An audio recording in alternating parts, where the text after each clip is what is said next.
नमस्कार प्यारे बच्चों, मीनाक्षी ई ट्यूटर में आपका स्वागत है। प्यारे बच्चों, जैसा कि आप सभी जानते हैं कि देश की आज़ादी के 75 साल पूरे होने पर 75 हफ्ते पहले यानी कि 12 मार्च से अमृत महोत्सव के रूप में मनाया जाएगा, जिसकी शुरुआत पीएम मोदी गुजरात के अहमदाबाद स्थित साबरमती आश्रम से करेंगे। प्यारे बच्चों, यहाँ इन तथ्यों में प्रमुख बात जो थी वो थी 12 मार्च और दूसरी प्रमुख बात थी वो थी साबरमती आश्रम। दोनों ही प्रमुख बातें महात्मा गांधी जी से जुड़ी हुई हैं, क्योंकि गांधी जी राष्ट्रपिता हैं और पूरा भारत या हम कहें विश्व स्तर पर उनको बापू की उपाधि दी जाती है। ऐसा महान व्यक्तित्व जिन्होंने स्वतंत्रता आंदोलन में अहिंसात्मक आंदोलनों से पूरी भारत को एक कर दिया। प्यारे बच्चों, जब भी हम भारतीय इतिहास पढ़ते हैं तो महात्मा गांधी जी का योगदान पूरे स्वतंत्रता संग्राम से हम जुड़ा हुआ पाते हैं। किसी भी इतिहास की बुक उठाइए, उसमें गांधी जी का जिक्र ना हो ऐसा हो ही नहीं सकता। आज के इस टॉपिक में हम शुरुआत करेंगे उन आंदोलनों से जिनकी शुरुआत गांधी जी के द्वारा की गई और उन्हें लर्न करने की एक फनी ट्रिक देखेंगे। साथ ही साथ पढ़ेंगे अमृत महोत्सव के बारे में। प्यारे बच्चों, नमक जो है वो भारत की आत्मनिर्भरता का प्रतीक था और अंग्रेजों ने भारत के मूल्यों के साथ साथ इस देश की आत्मनिर्भरता पर भी चोट की थी। तो महात्मा गांधी ने देश के इस दर्द को महसूस किया और नमक सत्याग्रह के रूप में लोगों को उनके इमोशन को समझा।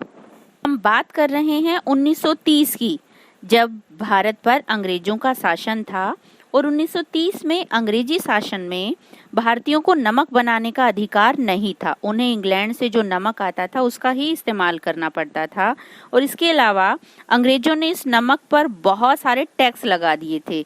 अब नमक जो है जीवन के लिए एसेंशियल था, तो गांधी जी ने टैक्स को हटाने के लिए ये सत्याग्रह चलाया, जो 12 मार्च से शुरू किया गया था साबरमती आश्रम से।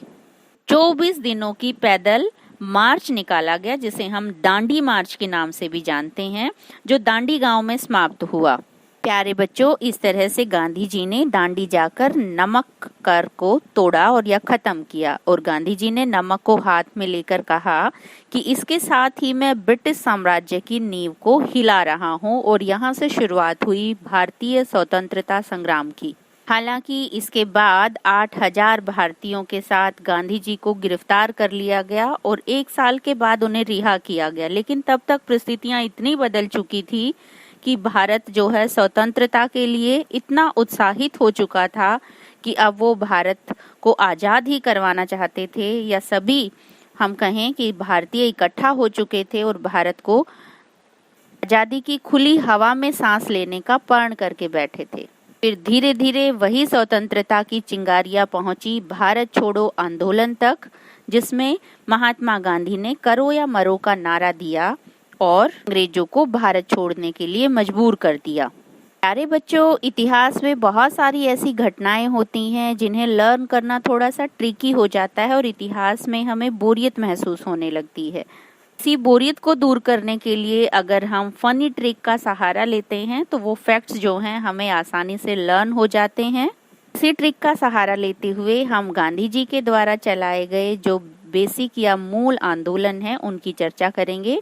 ट्रिक क्या है?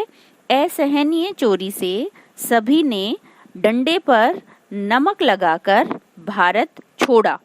इस सिंपल सी लाइन से आप सभी फैक्ट्स को और सिस्टमैटिक तरीके से आंदोलनों को लर्न कर सकते हैं। जैसे आप यहाँ एक्सप्लेनेशन देख पा रहे हैं। असहयोग आंदोलन 1920, चोरा चोरी कांड 1922, सविनय अवज्ञा आंदोलन, दांडी मार्च और नमक सत्याग्रह, ये सभी थे 1930 में, और भारत छोड़ो आंदोलन 1942। प्यारे बच्चों, मुझे उम्मीद है ये ट्रिक आपको जरूर पसंद आई होगी। इस ट्रिक से आप सभी आंदोलनों को सिस्टमैटिक तरीके से लर्न भी कर चुके होंगे और साथ ही साथ अमृत महोत्सव का आनंद भी उठा रहे होंगे। प्यारे बच्चों, इसी तरह के अपडेट्स जानने के लिए प्लीज चैनल को सब्सक्राइब करें। Thank you.